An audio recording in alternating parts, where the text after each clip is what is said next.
तो सबसे पहले गौमाता हमारे सनातनी हिंदुओं के लिए बड़ी पवित्र है, और उस पवित्रता का कारण समझिएगा। अब यहां पे आती है गौमाता कौन सी। तो हमारी भारतीय गौमाता, यानी कि हम जिसको देसी गाय कहते हैं, उसमें थरपारकर है, गिर है ना, बहुत सारी नस्ल है। हरियाणा की नस्ल अलग है, उत्तर प्रदेश की भी कुछ अलग एक दो नस्लें हैं। और जो हमारी भारतीय गौमाता की नस्लें हैं, इसमें कुब्बड़ होता है। आपने देखा होगा आगे के पांव के ऊपर, गर्दन से थोड़ा पीछे। ये कुब्बड़ जो विदेशी गौ माताएं हैं उनमें नहीं पाया जाता, लेकिन हमारी भारतीय शुद्ध देसी नस्लों में ये कुब्बड़ पाया जाता है। भैया ये म्यूट करिए, कौन ये अनम्यूट है? कृष्णा सुरेंद्र राय जी कौन है? म्यूट हो जाइए भैया, म्यूट रहिए। इस तरीके से आप खराब करेंगे क्लास को। मैं हाथ जोड़ के सभी से और पांव पकड़ के विनती करता हूं, म्यूट रहिए, बार बार मत करवाइए। तो आज हम देसी, पहले सबसे पहले जो टॉपिक उठा रहा हूं, देसी गौ माता, जिसमें हमारी भारतीय नस्लें हैं, और एक दो नहीं है, कम से कम 35-40 नस्लें हैं। मैं सिर्फ भारतीय शुद्ध देसी नस्ल की बात करूंगा। हमारी गौ माता के अगले पांव के ऊपर, गर्दन के थोड़े पीछे कुब्बड़ होता है, उस पे सूर्य केतु नाड़ी। उनके जिस्म के अंदर एक कुदरती रूप से प्रकृति ने एक क्वालिटी दी है। हम सिर्फ गाय को ही माता क्यों कहते हैं, इसको समझिए। सूर्य केतु नाड़ी, इस बात को समझिए। ये दोस्तों सूर्य केतु नाड़ी हमारे ब्रह्मांड में, हमारे अंतरिक्ष में जो ग्रह हैं, इसको समझिए। बृहस्पति, चंद्र, मंगल, है ना, सूरज, इन्हों से एक एनर्जी खींचती है। या इसको दूसरे शब्दों में यूं समझ लीजिए कि जिस प्रकार से हमारे वैदिक ज्योतिष के विद्वान हमारी उंगलियों में या हमारे गले में पत्थर, रतन, है ना, जेम्स पहनाते हैं, और जैसे कि सूरज का माणिक पहनाते हैं, तो उसमें सूरज की रश्मियां खींच के हमारी बॉडी में अंदर देने की ताकत होती है। मान लीजिए सूरज अच्छा असर नहीं दे रहा है, तो उसको दिलवाने के लिए, या अच्छा असर दे रहा है तो उस असर को और बड़ी मात्रा में, एवरेज बढ़ाने के लिए। इसी प्रकार से जो गौ माता के अंदर, इस बात को ध्यान करिए, गाय के अलावा हमने किसी को, जीव को माता या पिता का संज्ञा नहीं दी है, सिर्फ हम एक गौ माता। भगवान कृष्ण से भी जुड़ी हुई है, भगवान कृष्ण से भी हमारी गौ माता जुड़ी हुई है, एक कारण है। दूसरा बड़ा कारण यह है कि वो गौ माता अंतरिक्ष में जो प्रभावान सभी ग्रह हैं उन्हों से एक एनर्जी लेती है, और उस एनर्जी के माध्यम से गौ माता के जिस्म में, शरीर में अंदर जो प्रक्रिया चलती है, हम सभी के जिस्म में चलती है, गौ माता के भी चलती है, उससे वो ऐसे तत्व विकसित कर लेती है उस ऊर्जा से, उस एनर्जी से, इस बात को समझिएगा, जिसके कारण उसके दूध में स्वर्ण तत्व है, मतलब गोल्ड तक गिर नस्ल की गाय में पाया जाता है। इसी विशेष कारण से उन अच्छे गिरों की जो एनर्जी है गौ माता के माध्यम से दूध में हमें मिलती है, गोबर, मूत्र। क्योंकि हमने, या हमारे सनातन के ऋषि मुनियों ने, पुराने वैज्ञानिकों ने, हमारे बुजुर्गों ने इसलिए गौ माता को पवित्र माना है। इस बात को समझो, ये एक बहुत बड़ा राज है, और ये एनर्जी से रिलेटेड है, क्योंकि वो एनर्जी गौ माता ही सोख सकती है। वो एनर्जी हर एक, बंसल जी म्यूट होइए, बंसल जी, बंसल जी म्यूट। तो वो एनर्जी अब्जॉर्ब करती है गौ माता उस सूर्य केतु नाड़ी के माध्यम से। ये देखिए, ये एनर्जी का खेल है। अब इसी पे दूसरी बात कर देते हैं कि कुत्ता,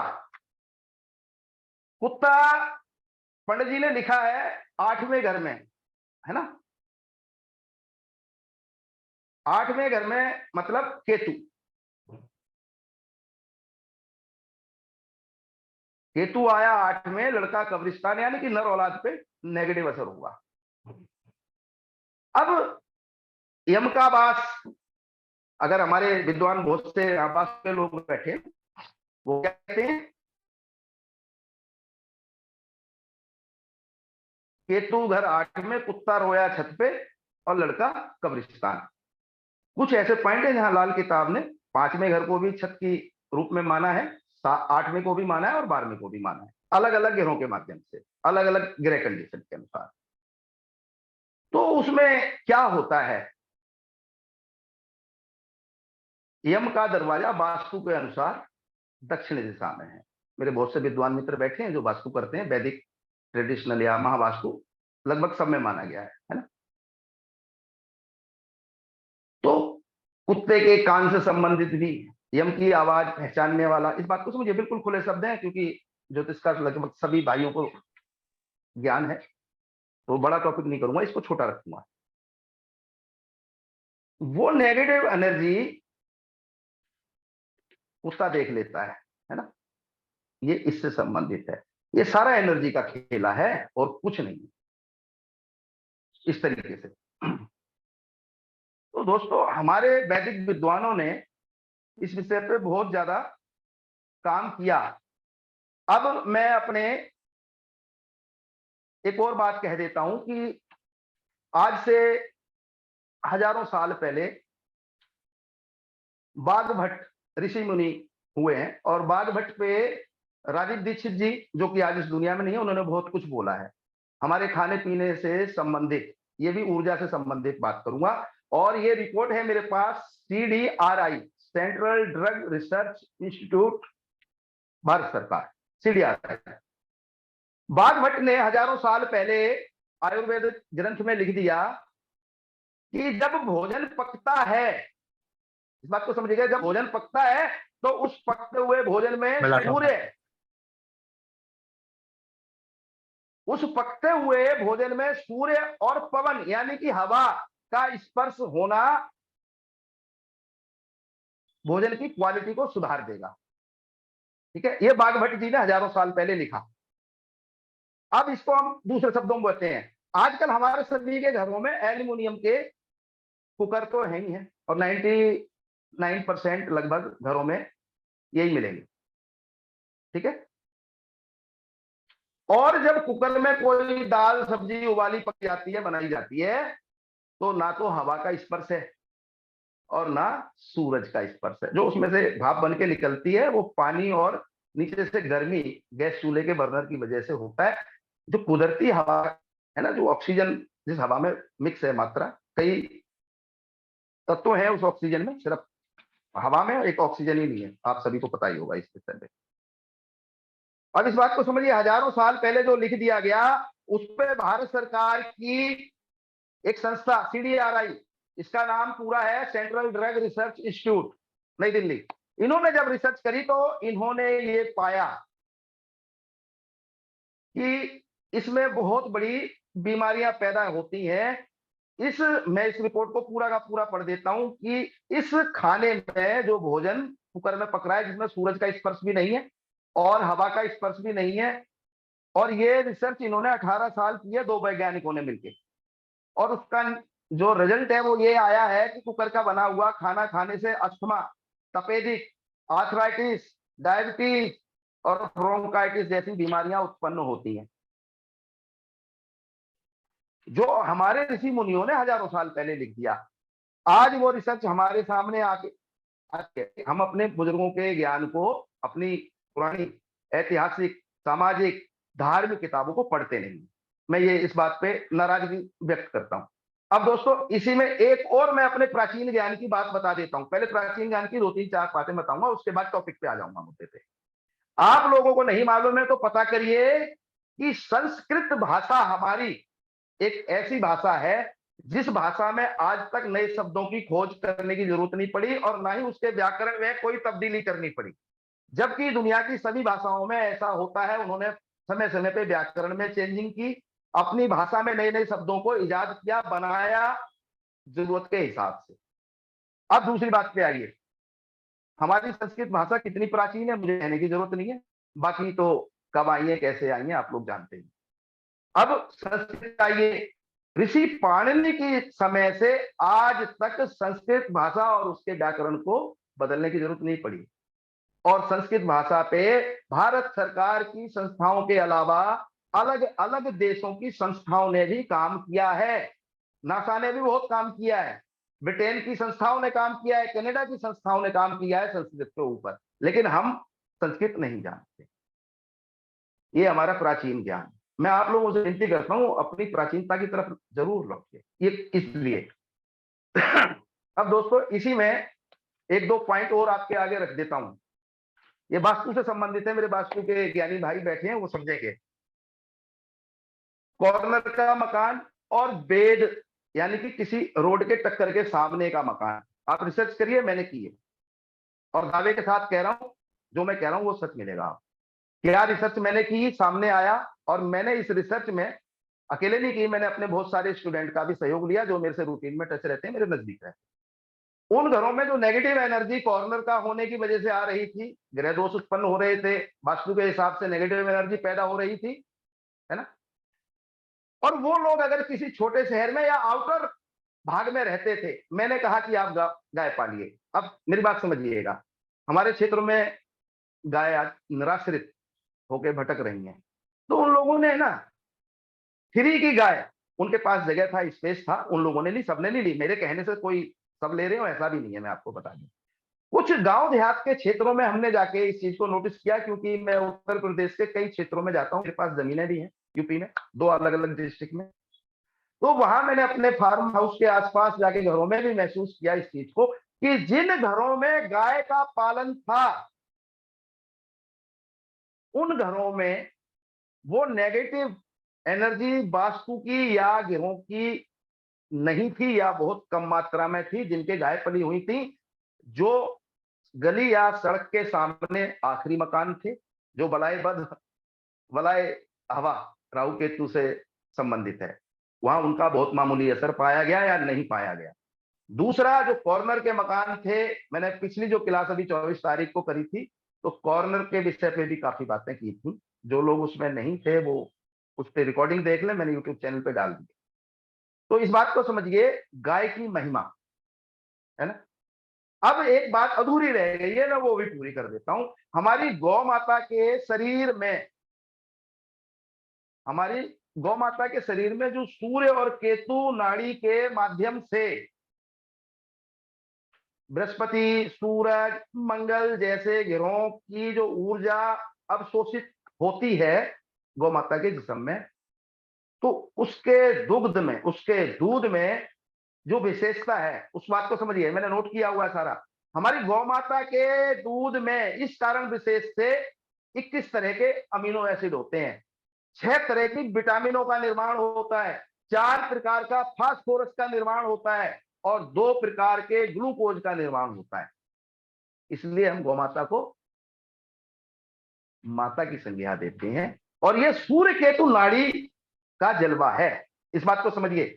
और ये परमात्मा ने और किसी को नहीं दिया। दूसरी बात पे आइए, आज के समय में यूरोपियन कंट्री के बहुत सारे वैज्ञानिक कहते हैं कि आप डिप्रेशन में हैं, आप टेंशन में हैं, तो गौ माता पे जाके गले लगिए, है ना, काओ हग, गले लगना, ये चलन में आ गया है, आप में से बहुत से भाइयों को पता होगा। ये सूर्य केतु नाड़ी का कमाल है, और उन विदेशी गायों में जो सूर्य केतु नाड़ी है, बहुत माइनर वो फायदा है जो हमारी भारतीय नस्लों में है। अब इसको दूसरे शब्दों में समझिए, हमारे ऋषि मुनि तो हजारों साल से कह रहे थे कि भैया गाय की सेवा करिए, गाय को घर में रखिए, जब आप घर में रखेंगे गाय को, तो आपको गाय से प्रेम हो जाएगा, आप गाय से लिपटेंगे भी, चिपटेंगे भी, गाय के साथ उठेंगे भी, बैठेंगे भी, और उस गाय के द्वारा उत्पन्न भोज्य पदार्थ को दूध, दही, छाछ के रूप में इस्तेमाल भी करेंगे। इस बात को समझिए। अब नई रिसर्च जो विदेशियों ने दी है ना, वो ये दी है कि जब आप एंजाइटी के शिकार होते हैं, आप डिप्रेशन और टेंशन के शिकार होते हैं, गाय के पास बैठिए, गाय के शरीर पे हाथ फिराइए। तो दोस्तों, हमारे तो बुजुर्गों ने लिखा है, गाय पालिए, गाय की सेवा करिए, गाय को माता की संज्ञा दी, और साथ ही साथ ये भी पाया गया कि गाय के ऊपर हाथ फेरने से हाई ब्लड प्रेशर नॉर्मल हो जाता है। ये साइंटिफिक रूप से प्रूव हुआ है। अब देखिए, हम अपने ज्ञान को कहां छोड़ के और कहां जा रहे हैं, इस बात को समझिए।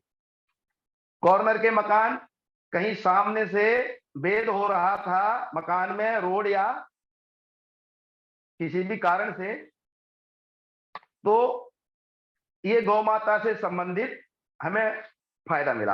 अब दोस्तों मैं एक और बात कह देता हूं, ये भी हमारे प्राचीन ज्ञान और लाल किताब से संबंधित बात है। मंगल को चौकोर क्यों कहा गया? नेक, नेक मंगल को, इस बात को ध्यान करिएगा, मैं नेक मंगल की बात कर रहा हूं। चौकोर, चौकर से मंगल को दी है। हमारे बहुत से लाल किताब के विद्वानी भाई चांदी का चौकोर टुकड़ा मैं भी डलवाता हूं 1/1 स्क्वायर इंच, है ना। अब आप इसको वास्तु से जोड़िए। जो मकान आयताकार या कोई भी भवन आयताकार बनता है उसकी ग्रिड करके देखिए। यहाँ पे हमारे वास्तु के भी बहुत सारे विद्वान भाई बैठे हैं। और एक प्रॉपर चौकोर मकान या भवन को या कार्यालय को आप ग्रिड करके देखिए, फिर उनका बार चार्ट बना के देखिए।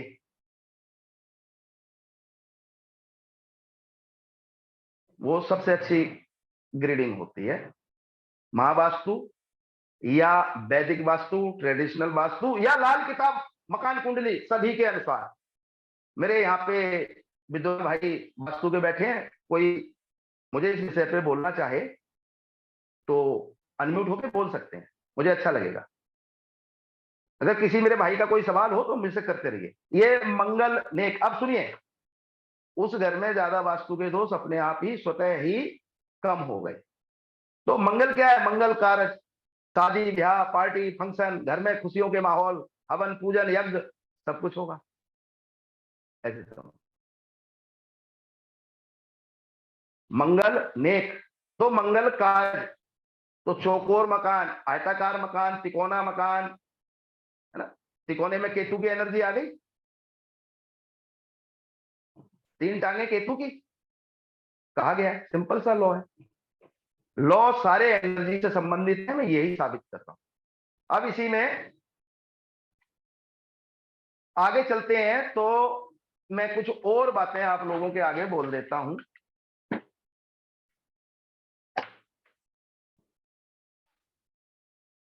हमारी पृथ्वी के घूमने की बात पिछली बार हुई थी, उसमें कुछ लोगों को शायद समझ नहीं आया। मेरे पास 1-2 कॉल थी कि गुप्ता जी ये बताइए, तो मैं पृथ्वी के विषय में आपसे कुछ बातें खोल देता हूं।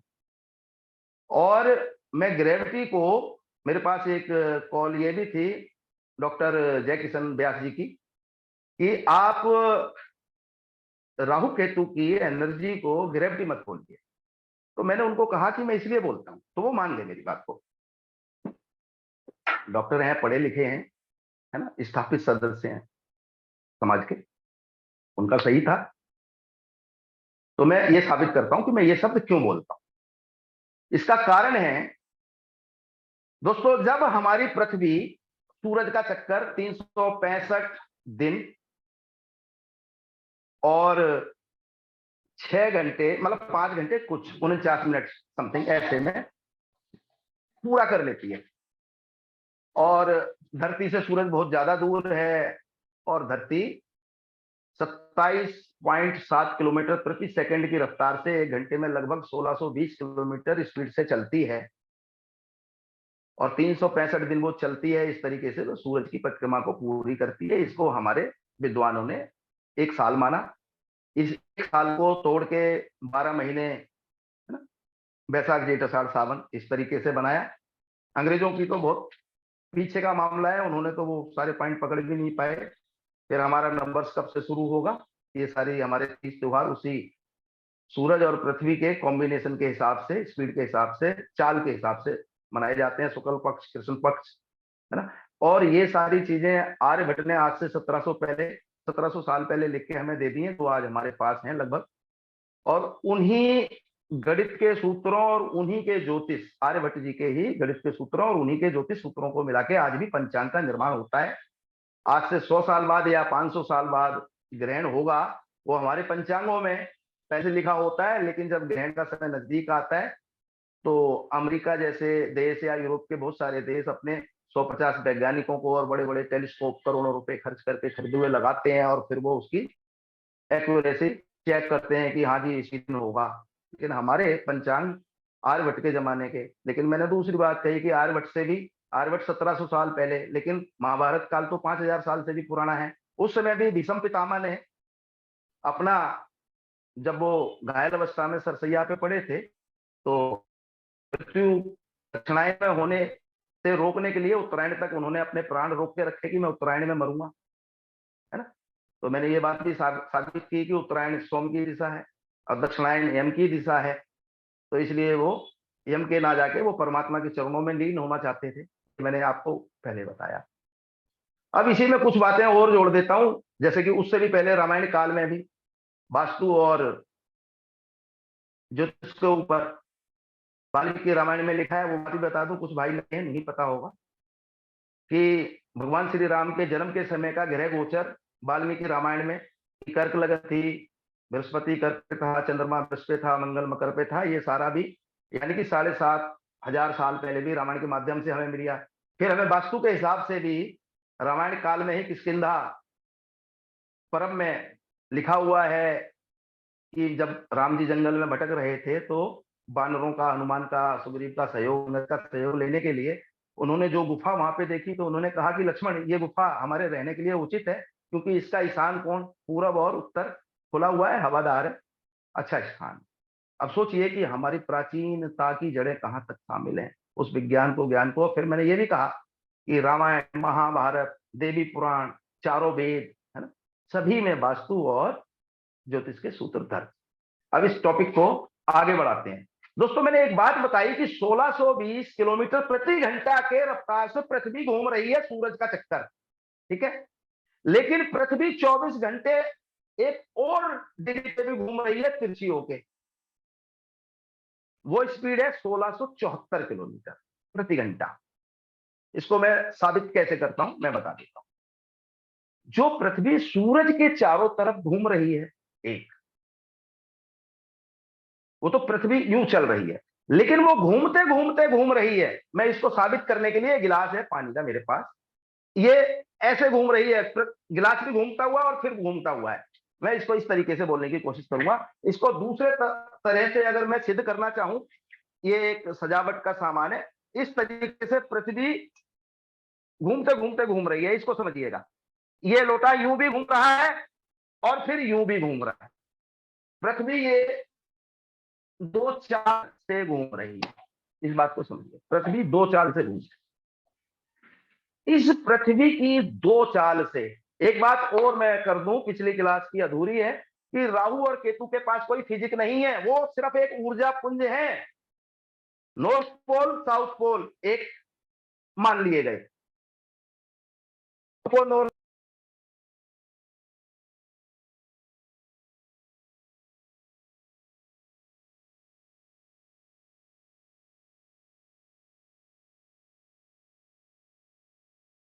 बात को समझिए। ये सिर्फ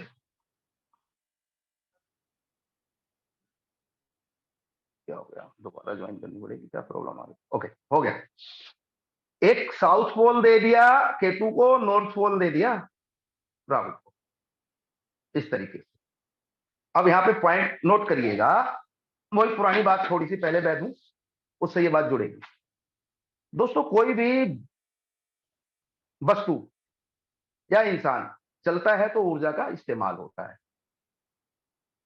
और चलता है तो ऊर्जा का निर्माण भी होता है। कोई भी मशीन चलती है, इसको दूसरे लफ्जों में समझिए, कोई भी मशीन चलती है तो वो किसी ऊर्जा से चलती है, और वो मशीन चलती है तो किसी ऊर्जा का निर्माण भी करती है, इस बात को समझिए। दोस्तों, राहु कोई ग्रह है ही नहीं, बस नाम ग्रह दे दिया गया है। पृथ्वी, अब यहां पे एक और बात कहता हूं, पृथ्वी जो घूमती है वो सूरज के गुरुत्वाकर्षण बल, यानी कि सूरज पृथ्वी को अपनी तरफ खींच रहा होता है जब पृथ्वी यूं घूमती है। लेकिन जब वो घूमते घूमते घूमती है, यूं घूम रही है, यूं यूं, पृथ्वी एक तो अपनी धुरी पे, अपने अक्ष पे घूम रही है 1674 किलोमीटर, और दूसरा सूरज के, अब यहां पे एक और बात क्लियर कर दूं, आप लोगों को समझने में आसानी होगी, कि पृथ्वी जो सूरज के चारों ओर घूम रही है एक साल में, जो वो अपनी पूरी चाल चलती है 365 दिन, करीब करीब 6 घंटे, लेकिन दूसरी जो उसकी चाल है वो 23 घंटे और लगभग 55-56 मिनट है, यानी कि 24 घंटे, जिसको डे नाइट, दिन और रात बोला गया है। वो जो दूसरी प्रति चाल है जो 1674 किलोमीटर प्रति घंटा से है अपने अक्ष पे, 66% झुकी हुई है वगैरह वगैरह, आप लोगों को पता ही होगा नॉर्मली। वो घूमने के कारण से वो 24 घंटे यानी कि 23 मिनट 56-57 मिनट में अपना वो एक चक्कर पूरा करती है। उसके कारण से दिन और रात का निर्माण होता है। उसी कारण से 15 दिन का शुक्ल पक्ष और 15 का कृष्ण पक्ष होता है, इस तरह। अब यहाँ पे जो मैं कहना चाह रहा था मेन मुद्दा, कि राहु केतु कोई ग्रह तो है ही नहीं, ये तो एक मैग्नेटिक फील्ड का निर्माण होता है। एक पृथ्वी की चाल और दूसरी पृथ्वी की चाल, एक 1620 किलोमीटर, एक 1674 किलोमीटर। इस बात को समझिए, हमें क्यों नहीं पता चलता। आप हवाई, इस 1600 किलोमीटर जैसे ना ये फाइटर प्लेन होते हैं, उनकी स्पीड होती है। नॉर्मल हम जिन जैसे यात्रा करते हैं एरोप्लेन में, ये 500-600 किलोमीटर प्रति घंटा की स्पीड पे चलते हैं लगभग, थोड़ी बहुत ऊपर नीचे। लेकिन ये 1600, 1700, 1000, ये लड़ाकू जहाजों की स्पीड होती है। हम उतनी स्पीड में पृथ्वी पर चल रहे हैं, लेकिन हमें पता ही नहीं होता, क्योंकि इन दोनों चाल से निर्माण होता है राहु और केतु का। यानी कि पृथ्वी के इस चाल से पृथ्वी के चारों तरफ एक ग्रेविटी है, और ये दोनों चाल राहु और केतु की मिलकर पृथ्वी पे एक मैग्नेटिक फील्ड बनाते हैं, जिसे हम गुरुत्वाकर्षण बल कहते हैं, यानी कि ग्रेविटी। उस ग्रेविटी के कारण वो इतनी स्पीड पे चलते हुए भी हम सुरक्षित हैं, हमारी बिल्डिंग खड़ी है, हमारे पौधे खड़े हैं, हम खड़े हो पाते हैं। ये ग्रेविटी है, और ये राहु केतु की मुश्तरका यानी मिली जुली पावर है। अब इसको मैं दूसरे तरीके से एक और बात कह देता हूं। केतु को चाल बोला गया है ना, पांव के चक्कर। राहु को सोच बोला गया है। लाल किताब के सूत्रों पे ही हम बात कर लेते हैं। और एक और बात है, राहु केतु नेगेटिव और पॉजिटिव, ऋणात्मक और धनात्मक भी बोला गया है। इस बात को समझिए। तो ये राहु केतु का निर्माण हमारी पृथ्वी ही अपनी स्पीड पे चलने के कारण करती है, ऐसे समझ लीजिए। मैं एक और बात यहां क्लियर कर दूं, मेरी मजबूरी है कि मेरे यहाँ इंटरनेट कनेक्शन बहुत स्लो चलने के कारण मैं मोबाइल लेके बैठता हूं। अगर मैं लैपटॉप या कंप्यूटर पे बैठता तो मैं ये सारी चीजें आपके सामने रख सकता था। मेरी क्लास हमेशा ऑर्गेनाइज होती है, पहले बॉम्बे से होती थी, अब राजकोट गुजरात से होती है, सुकेश भाई तक। तो मेरी कुछ मजबूरियां हैं, मैं इसलिए वो सारी चीजें आपको फोटो और पिक्चर के रूप में, वीडियो के रूप में कंप्यूटर पे होता तो दिखा सकता। वो मैं दिखा नहीं पा रहा हूँ, आप अपने घर में जरूर खोल के देखिएगा। इन कारण से राहु केतु का निर्माण होता है। और राहु के, आप एक बात और करिए, अगर आप लाल किताब सूत्रों को देखते हैं तो किताब में साफ सुथरे तरीके से लिखा हुआ है, धरती के अंदर जलजला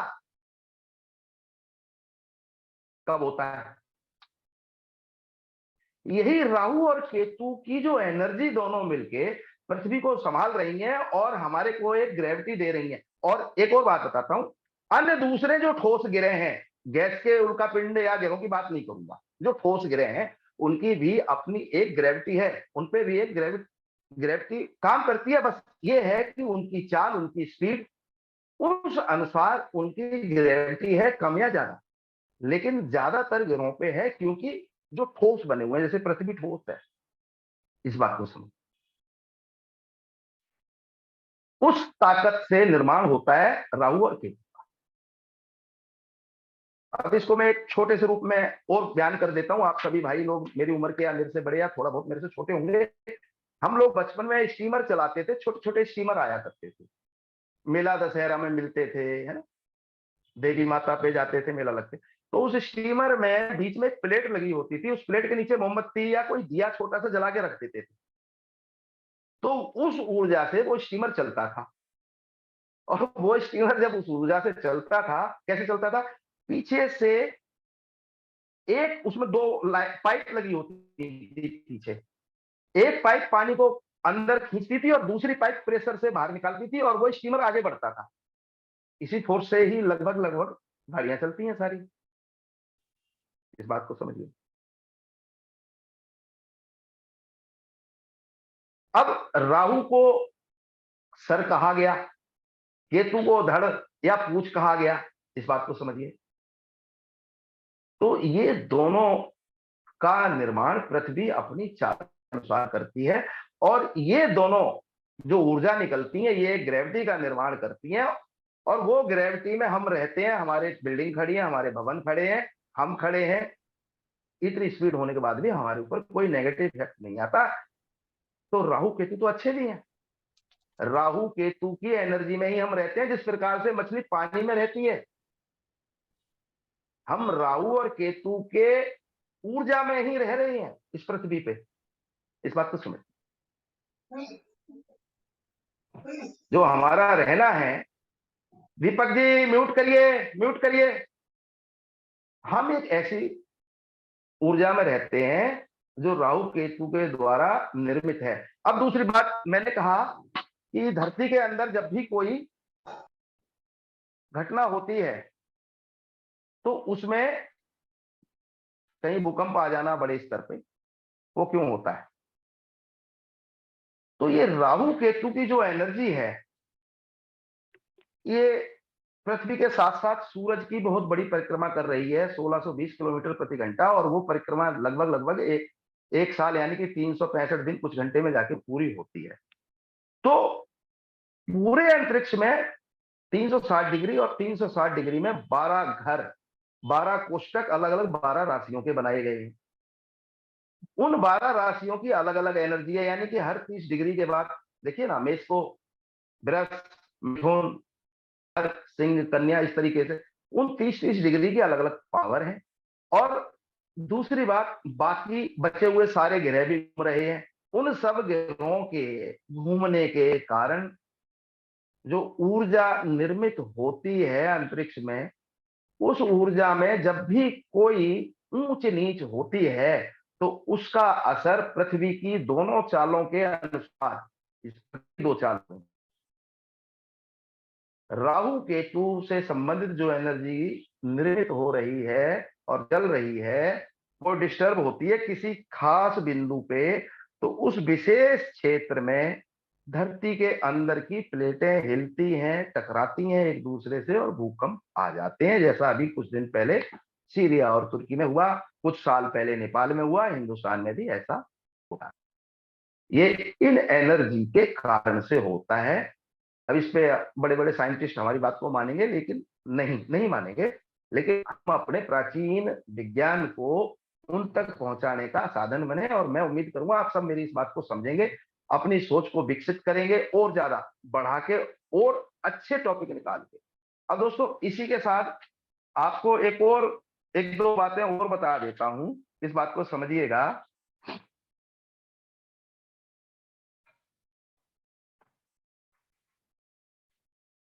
जैसे मैंने बोला कि इस चाल से जब जब दूसरी एनर्जी के साथ पृथ्वी का, और पृथ्वी के चलने के कारण राहु केतु का जो निर्माण हो रहा है, जो एक राहु और एक केतु है, ये डिस्टर्ब होते हैं।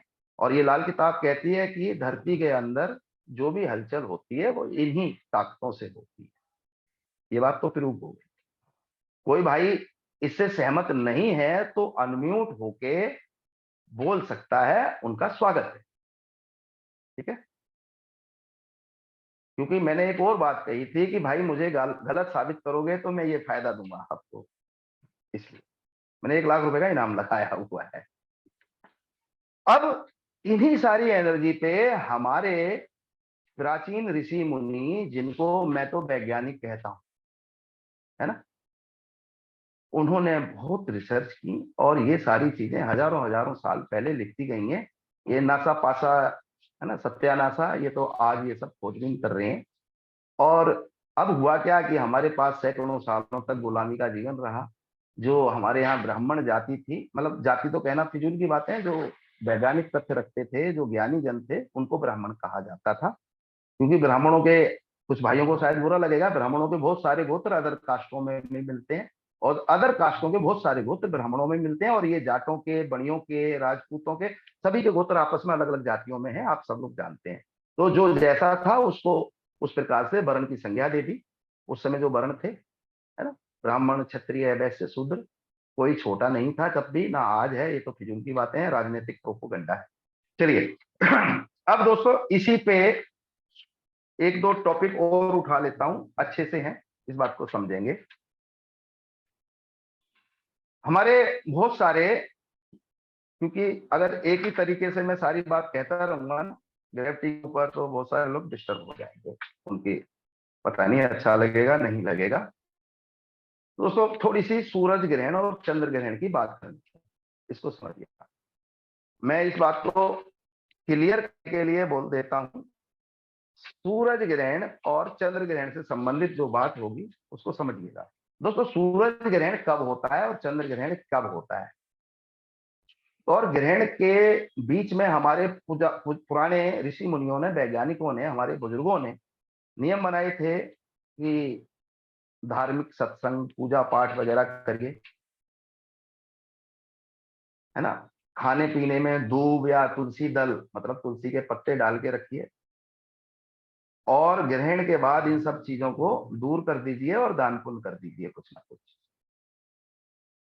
इन नियमों को तो हमारे ज्यादातर सनातनी भाई हैं वो जानते हैं, लेकिन मैं इससे आगे की बात करूंगा कि ग्रहण कब होते हैं।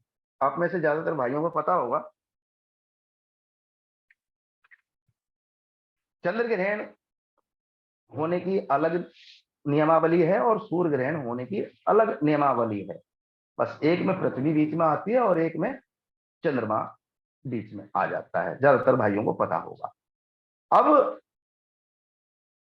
इस बात को समझिएगा, चंद्र ग्रहण तब होता है जब पृथ्वी चंद्र और सूरज के बीच में आ जाती है। चंद्र ग्रहण तब होता है जब पृथ्वी चंद्र और सूरज के बीच में आ जाती है, यानी कि ये तीनों एक सीध में एक लाइन पे आ जाती है। अब दूसरी बात यहां पे ध्यान करिए, जब ग्रहण का काल होता है उस दिन ये तीनों ग्रह एक ही राशि में होते हैं, एक ही 30 डिग्री में। इस बात को देखिएगा, क्योंकि अभी 4-5 दिन पहले मीन राशि में चंद्र बृहस्पति शुक्र तीनों इकट्ठे थे और तीनों एक सीध में थे। इस बात को समझिए। तो जब भी ग्रहण होता है तो ये तीनों ग्रह, मैं ये भी क्लियर कर दूं कि पृथ्वी को काउंट नहीं किया जाता, लेकिन एक ही सीध में होते हैं। यानी कि आप उस दिन विशेष में देखेंगे कि केतु चंद्रमा दोनों एक साथ हैं, है ना। अब होता क्या है दोस्तों, आप लोगों को पता ही है कि 1.5 साल में राहु और केतु का डिग्री बदल जाती है, यानी कि घर बदल जाता है, राशि परिवर्तन हो जाता है। और एक और बड़ी बात मैं यहां पे खोल दूं कि राहु केतु हमेशा बकरी ही चलते हैं। ये बात अधूरी रह गई है, मैं पहले ये खोल देता हूं, फिर ग्रहण पे बात करते हैं। अब दोस्तों मेरी बात समझिएगा, पृथ्वी जब चलती है, एक चाल उसकी चलती है 1620 किलोमीटर प्रति घंटा और दूसरी चाल होती है 1674 किलोमीटर प्रति घंटा। इन दोनों की चाल से जो निर्माण ऊर्जा का, एनर्जी का होता है, वो राहु केतु है, और वही मिलके दोनों ग्रेविटी फोर्स बनती है। इस बात को समझिए। अब दूसरी बात है, मैं जो बोलना चाह रहा था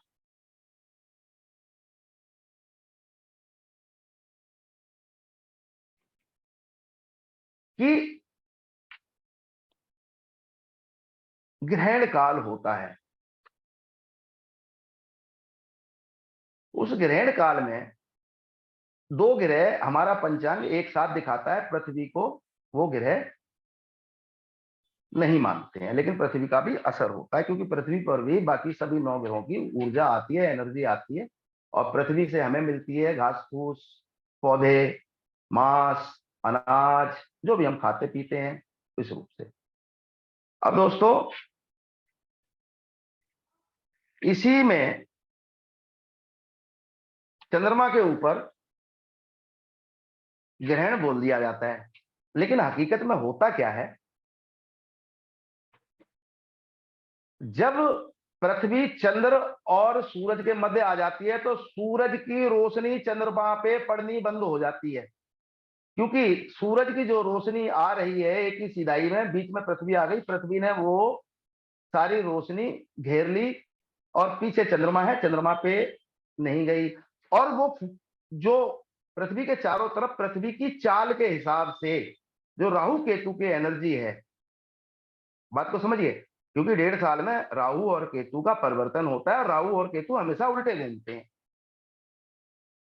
ये उल्टे घूमने वाली थ्योरी भी मैं अभी आप लोगों के सामने खोलूंगा, लेकिन मैं पहले ये पूरा कर लूं कि राहु केतु उल्टा घूमते हैं। उसका कारण भी अभी आप समझ जाएंगे, और कुछ मेरे भाई यहाँ पे समझ भी गए होंगे।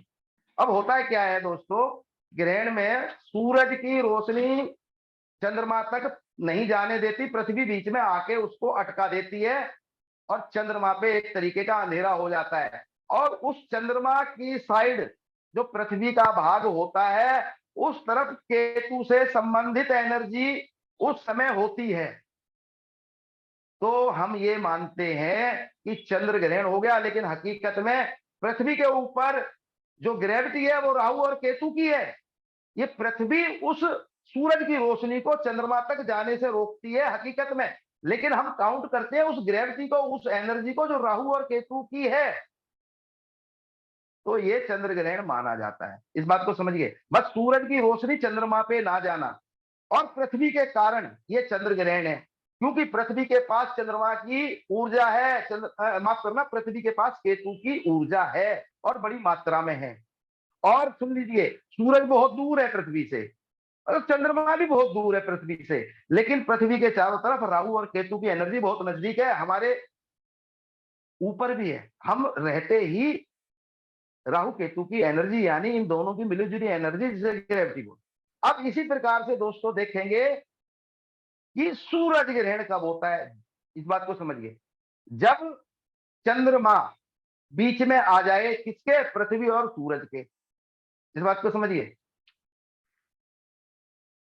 जब चंद्रमा आ जाता है बीच में, एक तरफ पृथ्वी और एक तरफ सूरज, तो सूरज की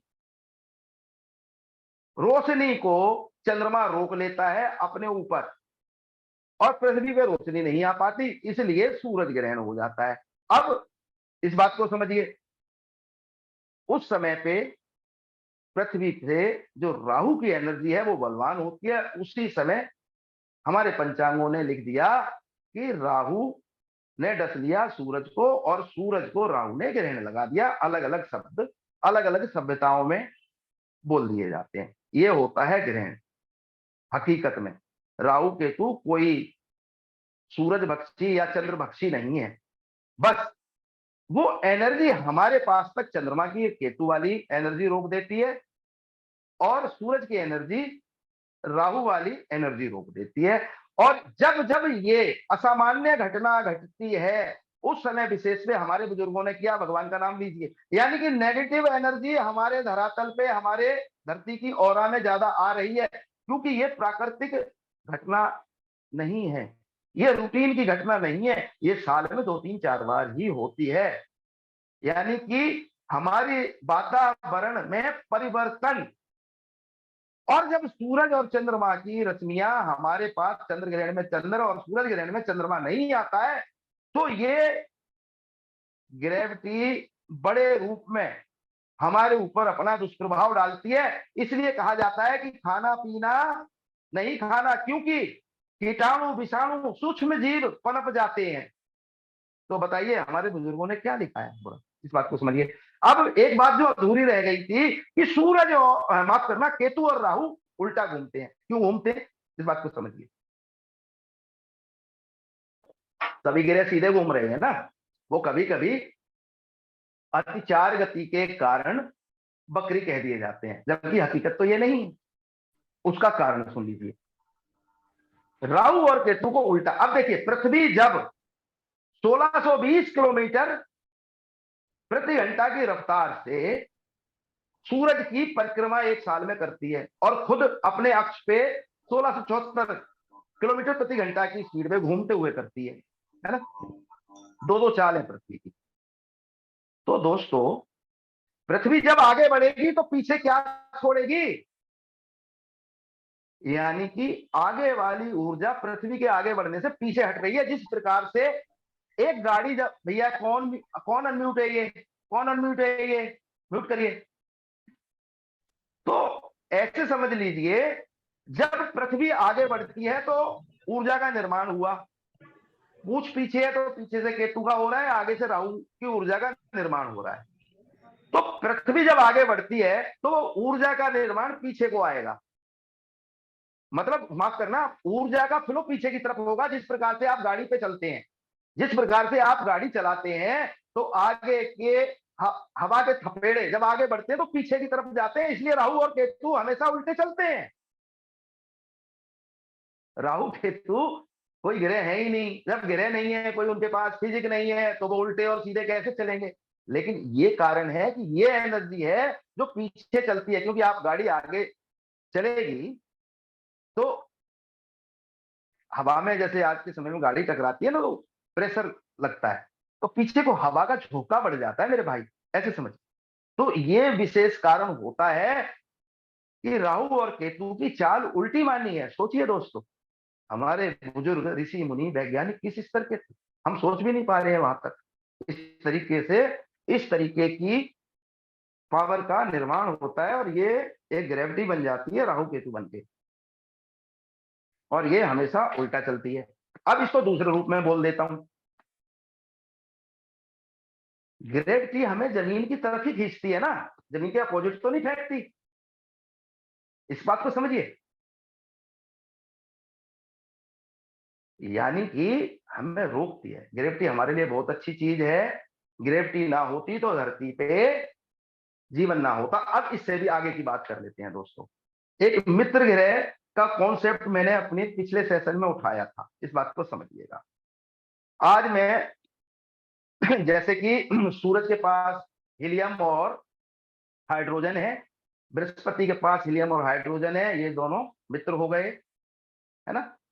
मंगल के पास कार्बन डाइऑक्साइड है, और मंगल उस कार्बन डाइऑक्साइड से हमें किस प्रकार से फायदा दे रहा है, हमारे जीवन में उसकी क्या अहमियत है, वो साबित की। आज ये साबित करता हूं कि चंद्रमा, समंदर और हमारे जिस्म का पानी, और साथ ही हमारी धरती पे जो पानी और जो चंद्रमा पे पानी, इस बात को समझिएगा। जो हमारी धरती पे पानी है और चंद्रमा पे पानी है, मित्र ग्रहों की पहचान बताने के लिए। दोस्तों, आप सभी को पता होगा कि जब जब पूर्णमासी का समय आता है, पूर्णिमा आती है, उस समय विशेष पर, शायद कुछ को नहीं भी पता होता है तो मैं बता देता हूं, ये जो पागलों के हॉस्पिटल होते हैं, आगरा में है, मेरा आगरा बहुत जाना आना है, आप लोगों को पता होगा, दिल्ली से आगरा में भी है, और देशी विदेशों। दोस्तों, मुझे ये जानकारी प्राप्त हुई और अच्छे खासे ज्ञानवान व्यक्ति से प्राप्त हुई कि पूर्णमासी के समय में पागल खाने की सुरक्षा व्यवस्था टाइट कर दी जाती है। इस बात को समझिए, क्योंकि जो पागल हैं वो चंद्रमा के भी किसी मंदे असर के कारण ही तो पागल है ना, तो वो और ज्यादा डिस्टर्ब हो जाते हैं। इसलिए मेंटल असाइलम, मेंटल हॉस्पिटल या पागल खाने की सुरक्षा व्यवस्था टाइट कर दी जाती है पूर्णमासी के नजदीक। अब दूसरी बात आइए, समंदर में जो भी ज्वार भाटे आते हैं, ये दोस्तों हमेशा शुक्ल पक्ष में पूर्णमासी के नजदीक ही क्यों आते हैं। जैसे जैसे चंद्रमा अपनी कलाओं में मजबूत होता जाता है और बड़ा होता चला जाता है, वैसे वैसे समंदर में ज्वार भाटे आते हैं। समंदर का जो पानी है वो चंद्रमा की तरफ उछाले मारता है ना। चंद्रमा में भी कोई ना कोई तो ऐसी पावर है ना, जो धरती के पानी को इतने हजारों किलोमीटर से आकर्षित करता है। लेकिन शुक्ल पक्ष में करता है, कृष्ण पक्ष में नहीं करता, अंधेरी रातों में, चांदनी रातों में ही करता है। अब इसी में दूसरा मुद्दा ले लेते हैं। एक और ये है कि चंद्रमा और धरती भी मित्र ग्रह हैं। दोस्तों, हमारे समंदर लगभग लगभग पूरे विश्व में 75% के करीब पानी रखते हैं, है ना। हमारे जिस्म के अंदर भी लगभग 75% पानी है, और उस पानी में वही केमिकल लोचा है जो समंदर का है, वही इंसानी व्यक्तित्व का है। तो पागलों पे बात आप समझ जाइए। दूसरी बात कहता हूं कि जब जब शुक्ल पक्ष के पूर्णिमा आती है, उन्हीं दिनों में बहुत सारे लोग सुसाइड अटेम्प्ट कर बैठते हैं। जिन लोगों को पागलपन के दौरे पड़ते हैं, वो शुक्ल पक्ष में पूर्णमासी के नजदीक जाके ज्यादा पड़ते हैं। चंद्रमा का असर देखिए इंसान पे कैसे है और समंदर पे कैसे है। पागलों पे तो बहुत ज्यादा है, लेकिन हमारे आपके जैसे सामान्य लोग हैं जो जो अपने आप को बुद्धिशाली मानते हैं उन पे भी है। आप एक और बात को गौर करिए, हमारे बहुत से लोगों को मैंने जो महसूस किया है कि चंद्रमा जब पूरी पावर के साथ होता है उस समय उनके इनकम सोर्स में, और चंद्रमा जब कृष्ण पक्ष में अमावस की तरफ होता है तो उनके इनकम सोर्स में भी बदलाव होता है। चंद्रमा को पैसे की आई चलाई भी बोला है लाल किताब में। देखिए, महसूस करिए, ये भी होता है, ये मैंने देखा है, आप भी देखिए। अब दोस्तों, इसमें ही मैं जो बात कहने जा रहा हूं इसको समझिएगा। जैसे बृहस्पति और सूरज की मित्रता का कारण बोला, मित्र ग्रहों का टोला, मंगल का वही कारण निकला, और चंद्रमा का भी कारण। अब देखिए, धरती का मित्र फ्रेंड बृहस्पति, क्योंकि हीलियम का इस्तेमाल मैंने आपको पिछली सेशन में दिया, इस कारण से वो सूरज और बृहस्पति मित्र हैं। मंगल उनके मित्र टोले में इसलिए आ गया क्योंकि उसमें जो गैस है वो इन दोनों को फायदा पहुंचाती है। अब चंद्रमा इनका मित्र हुआ और पृथ्वी भी। अब यहां पे यह साबित हुआ कि चंद्रमा का असर पृथ्वी के इंसान पे और पृथ्वी पे समुद्री भूभाग में किस प्रकार से आता है। अब इसको दूसरे शब्दों से समझिए। पृथ्वी का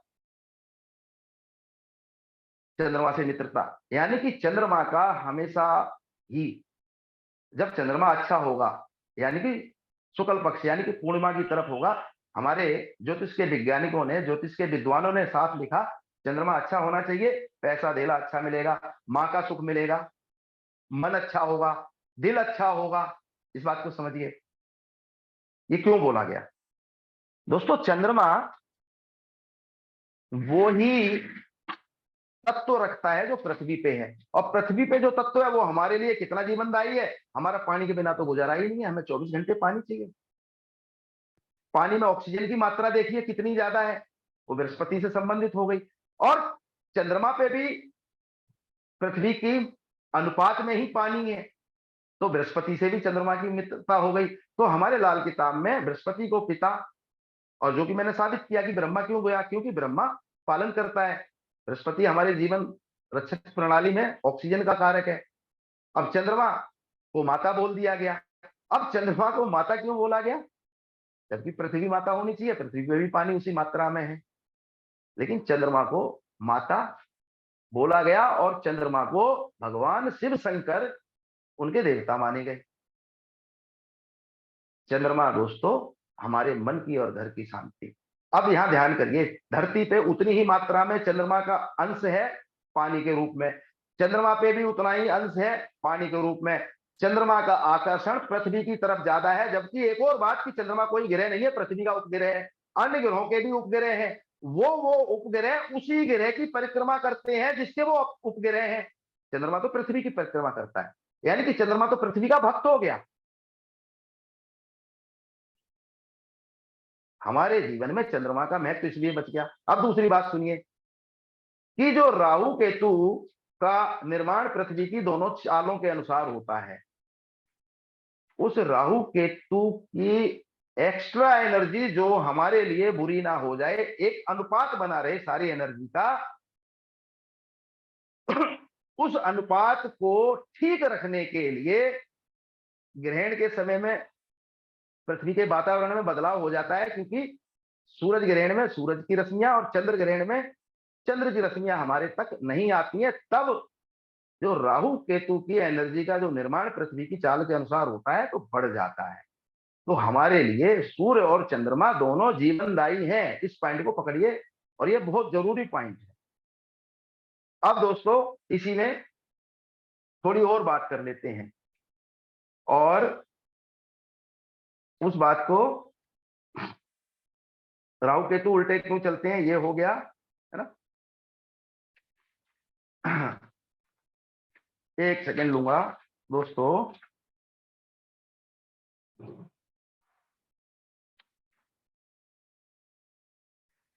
कुछ क्वेश्चन थे मेरे पास, मित्रों के फोन आए थे कि आपने ये क्लियर नहीं किया, तो मैं वो क्लियर कर देता हूं, और वो ग्रहों से संबंधित हैं दोस्तों। तो सबसे पहले तो मैं एक पॉइंट जो अभी अधूरा रह गया है वो पूरा कर दूं। क्योंकि मैं नोट्स बनाता हूं तो कहीं कुछ लिख देता हूं, किसी पेज पे कुछ लिख देता हूं। आज ही बनाए हैं। अच्छा, मैंने एक बात बोली कि चंद्रमा को भगवान शिव माना गया, इस बात को समझिए। शिव क्यों माना गया? भगवान शिव में तो माता वाले सारे गुण हैं, बेशक वो पुरुषलिंगी हैं।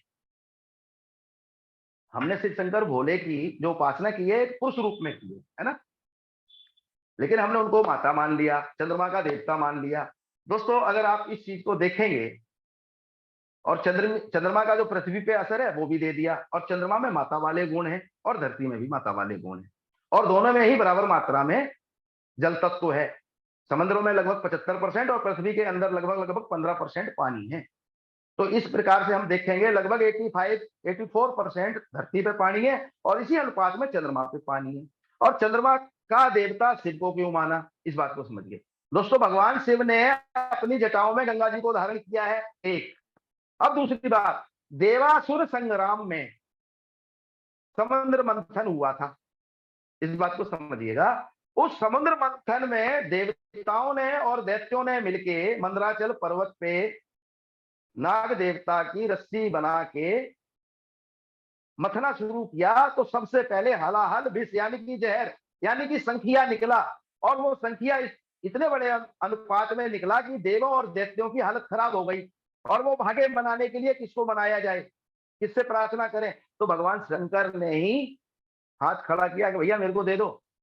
ये माता के गुण होते हैं अपनी औलाद के लिए, इसलिए भगवान शिव शंकर को चंद्रमा का देवता माना गया। इस बात को समझिए। ये दो दो तीन तीन कारण हैं भगवान शिव शंकर को चंद्रमा का देवता मानने का। और इस दूसरा कारण तो आप जानते ही होंगे कि हम लोग शिवलिंग पे, शिव पिंडी पे दूध जल वगैरह चढ़ाते हैं, और भोले शंकर हमारे बहुत आसानी से मान जाते हैं, खुश हो जाते हैं। अब दोस्तों, जो एक दो प्रश्न है मैं उनको पूरा कर देता हूं। मेरे कुछ दोस्तों ने मेरे से पूछा कि आपने बोला बुधवार में घर का महिलाओं को कोई नुकसान क्यों नहीं देता है, इसको समझते हैं। तो दोस्तों, इस तथ्य को थोड़ा सा अधूरा रह गया था, इसलिए मैं इसको पूरा कर देता हूं। दोस्तों, मर्दों के टेबल में बुधवार में घर में बहुत ज्यादा मंदा है, ये भी एनर्जी से संबंधित पॉइंट है। लेकिन महिलाओं के लिए बुध से रिलेटेड एनर्जी है, वो 12वें घर में नुकसान नहीं देती। खाना नंबर 12 हमारे सिर, हमारी खोपड़ी से संबंधित है, लाल किताब सूत्रों को अगर हम देखेंगे। अब दोस्तों, क्या होता है, बुध पारा, बुध की आसिया पारा, पारा को अंग्रेजी में मरकरी कहते हैं। महिलाओं के टेबल में 12वें घर में बैठा हो नुकसान नहीं देता। महिलाएं जो मांग भरती हैं हिंदुओं में, और वो खास तौर से उत्तर भारतीय क्षेत्रों में, है ना, तो वो सिंदूर होता है, उस सिंदूर में पारा यानी कि मरकरी मिक्स होता है, वो महिलाओं को नुकसान नहीं देता है, ये बात तो जग जाहिर है, इस बात को समझिए। बल्कि वो महिलाओं में अच्छा देता है। अब यहां पे ध्यान करिए, जब किसी भी बच्ची की शादी होती है तो वो अपने घर परिवार में, जिसमें 18 20 साल 22 साल 24 साल, आजकल तो शादियां और भी देरी से होने लगी हैं, 28 30 साल भी हो जाती है, तो वो एक नए परिवार में जाती है। पारे की महिला के लिए बुध फायदा देता है। लाल किताब में फायदा नहीं लिखा, लेकिन मैं बोल रहा हूँ कि फायदा देता है, इस बात को समझिए। होता क्या है कि किसी भी बच्ची की, बहन बेटी की शादी होती है, तो वो एक नए घर में जाती है, उस नए घर में उसको नए नए लोग मिलते हैं, नया माहौल मिलता है, नया खान पान मिलता है, नया रहन सहन मिलता है। क्योंकि वो जो 28 30 20 साल जिस परिवार में रही है, उसको उसकी आदतें होती, वो उन आदतों से निकल के एक नए घर में जाती है। दोस्तों, जो बुध है, महिलाओं को 12वें घर का नुकसान नहीं देता। अब आइए सिंदूर। सिंदूर में लाल रंग मंगल का हो गया, और उसमें पारा मिक्स होता है, वो उसका बुध से संबंध हो गया, मतलब महिलाएं जब लगाती हैं सिंदूर, अपनी मांग भरती हैं,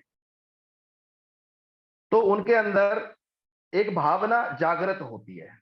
ये हमारे पुराने ऋषि मुनियों ने, वैज्ञानिकों ने खोज की। महिलाओं में, उन महिलाओं में धैर्य की मात्रा बढ़ जाती है। धैर्य यानी कि नए घर में आए हैं, कहीं किसी की बात चुभ ना जाए, बुरा ना लग जाए। उन महिलाओं को अपने मायके के मुकाबले ससुराल में जाके काम काज बढ़ जाता है। सास की अलग डिमांड, ससुर की अलग, देवर की अलग, पति की अलग, फिर बच्चे हो गए, बच्चों की अलग, मतलब वो सुबह से शाम तक बैल की तरह जुती रहती हैं बेचारी। उनको एक्टिव रखने में, उनके मन मस्तिष्क को शांत रखने में पारा फायदा देता है, ऐसे समझिए। ये एक कारण है। धैर्य एक्टिव रखता है और उनके मस्तिष्क को जागृत रखता है। यानी कि मान लीजिए सास ने रात को बोला बेटा मेरे को दवाई दे दियो, ससुर ने बोला मुझे सुबह दूध दे दियो, पति ने बोला मेरा बैग तैयार। तो महिलाएं जब घर गृहस्थी का काम करती हैं, तो मैं तो अपने घर से देखता हूँ बड़ी मल्टीटास्किंग होती है। 4 चूल्हे जल रहे होते हैं, एक में दाल, एक में खिचड़ी, एक पे रोटी, एक पे कुछ और रखा हुआ होता है। ये बुध महिलाओं को फायदा देता है। खाना नंबर 12। अब दूसरी बात पे आइए। मंगलवार में घर में सिंदूर के रूप में महिलाओं का शादी होते ही जिस घर में जन्म हुआ, वहां के आगे बढ़ी, ससुराल में गई, 20 22 25 साल में शादी हुई, लाल रंग का सिंदूर यानी कि मंगल भी उसके 12वें घर में बिठा दिया जाता है। दोस्तों आप लोगों ने ध्यान नहीं दिया, मंगलवार में घर में कैसे बैठ गया? लाल रंग लेके। अब दूसरी बात देखिए, मंगल बुध मुश्तरका खाना नंबर 12 में दोनों अपना अपना असर देते हैं। ये दोनों अब 12वें घर में मिलके मंदे नहीं है, 8वें में मंदे हैं, आप सब ज्यादातर लोग जानते हैं, लेकिन ये 12वें घर में अपना अपना असर देंगे। यानी कि मंगल का 12वें घर में अपना असर होगा, और बुध का जो मैंने अभी बताया कि महिला एक्टिव होगी, सहनशील होगी, उसका धैर्य बढ़ जाएगा, उसका मन मस्तिष्क एक्टिव हो जाएगा, है ना। तो बुध ने तो उस महिला को वो फायदा दे दिया, और बुध ने जो अपना अलग से, दोनों के इस पर अलग अलग फायदे होंगे। मंगलवार में घर में बैठ जाएगा तो बाकी दूसरे पापी आपी उल्टे सीधे बोलने वाले ग्रहों को सामने ये फायदा। ये सिंदूर मांग में भरने का। अब ये बताइए क्या लाल किताब से पहले का है या लाल किताब आई है उसके बाद का ही है ये? क्योंकि लाल किताब 1939 से लेकर 1952 तक लिखी गई, लेकिन आम जनमानस तक तो लगभग 1980 के आसपास ही आई है ना। 1980 के आसपास लाल किताब पब्लिश होने लिखी। टीका टिप्पणी लिप्यांतर सारे फैले हैं, उससे पहले तो नहीं थी, लेकिन ये तो हजारों करोड़ों सालों से हमारे घर की महिलाएं कर रही थी। अब दूसरी बात पे आइए। उत्तर भारतीय क्षेत्र में ही महिलाओं के पांव की उंगलियों में चुटकी चांदी की, पजेब पायल चांदी की। इस बात को समझिए, ये किस लिए डाली गई है? दोस्तों आप सभी जानते हैं कि चांदी अच्छी चीज है। एक्चुअली होता क्या है, लेकिन यहां पे मैं एक और बात कर दूं दोस्तों, जैसे मंगल के दो स्वभाव है ना, नेक और बद, वैसे ही केतु के दो स्वभाव है। जैसे मंगल के दो स्वभाव हैं, वैसे ही केतु के दो स्वभाव हैं, नेक और बद। इस बात को समझिए। किसी महिला का केतु मंदा है, चंद्रमा चुटकी के रूप में, है ना। चुटकी को हिंदी में और भी कुछ बोलते हैं, बिछिया। उत्तर भारतीय क्षेत्र में, उत्तर प्रदेश में बिछिया भी बोलते हैं, हमारे हरियाणा में चुटकी बोलते हैं, है ना। पायल बोलते हैं, पाजेब भी बोलते हैं हमारे। केतु मंदा होगा, उस महिला में भटकाव होगा, उस महिला का चारित्रिक पतन हो सकता है। भटकाव तो, है ना। और भटकाव ये भी कर सकता है कि अपने घर की कहानियां दूसरों को सुनाए, दूसरों घर की अपने घर में लाए, पड़ोस से लड़ आए। भटकाव तो भटकाव होता है, चरित्र भी हनन हो सकता है। तो हमारे पुराने ऋषि मुनियों ने और बुजुर्गों ने इसको महसूस किया। तो महिलाओं के पांव में चुटकी यानी कि बिछिया उंगलियों में, और पाजेब के सूत्र गड़े गए, ऐसे समझिए। अब इसी प्रकार से पुरुषों के लिए ले लिया गया। अब देखिए ना, वहां केतु की नेगेटिव एनर्जी को चंद्रमा से शांत कर दिया। ये सब एनर्जी का खेल। और वहां पे बुध की एनर्जी महिला को देके, पुरुष को तो नहीं दिया गया ना, मांग भरना महिला को दी गई, क्योंकि महिला को एक्टिव करता है, धैर्य देता है ना, उसका माइंड शार्प करता है, उसको मेहनती बना देता है। और पुरुषों की तुलना में महिलाएं ज्यादा काम करती हैं, आप लोग ये सब मानेंगे।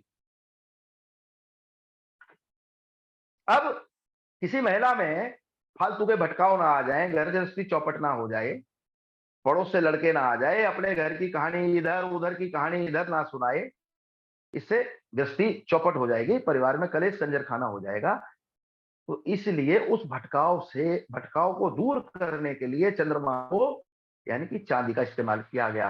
लेकिन आज के समय में चांदी की शुद्धता की बड़े बुरे हाल हैं, तो इसलिए ये चांदी की शुद्धता नहीं होगी तब तक इन चुटकी और पजेबों का यानी पायलों का कोई विशेष फायदा हमारी महिलाओं को नहीं होगा। अब इसी तरीके से पुरुषों के ऊपर बात की गई कि केतु बंदा है। अच्छा, सुनना और कान केतु को दिए गए, मैं पहले ही बोल चुका हूं शुरुआत में ही इसी लेक्चर में। तो केतु को पुरुष के लिए कानों में सोने की बाली, सोने की नत्ती, ठोस सोने की पहना दी। लेकिन हमारे किसी ज्योतिष विधा में, लाल किताब, वैदिक, पारसरी के कोई भी नाड़ी ज्योतिष में कानों में चांदी धारण करने के लिए नहीं बोला। कानों में किसी पत्थर का धारण करने को भी नहीं बोला। तांबा नहीं बोला, स्टील नहीं बोला, लोहा नहीं बोला, सिर्फ और सिर्फ कानों में सोना बोला और पायल या चुटकी में चांदी महिला के लिए बोली। तो दोस्तों, ये है वैदिक सनातन ज्ञान। इस ज्ञान को मैं उम्मीद करूंगा आप सभी मेरे भाई ऐसे ही बिखेरेंगे, प्रसाद की तरह लोगों को समझाएंगे। तो आज हम यहीं विराम देते हैं। नमस्कार, प्रणाम। और जो भाई कुछ पूछना चाहते हैं, बोलना चाहते हैं, तो अनम्यूट कर लो। आप खूब बातें करते हैं, क्योंकि ये हम रिकॉर्डिंग में नहीं देंगे। अनम्यूट कर लीजिए। मेरा कोई भाई कुछ बोलना चाहता है, मुझे अच्छा लगेगा।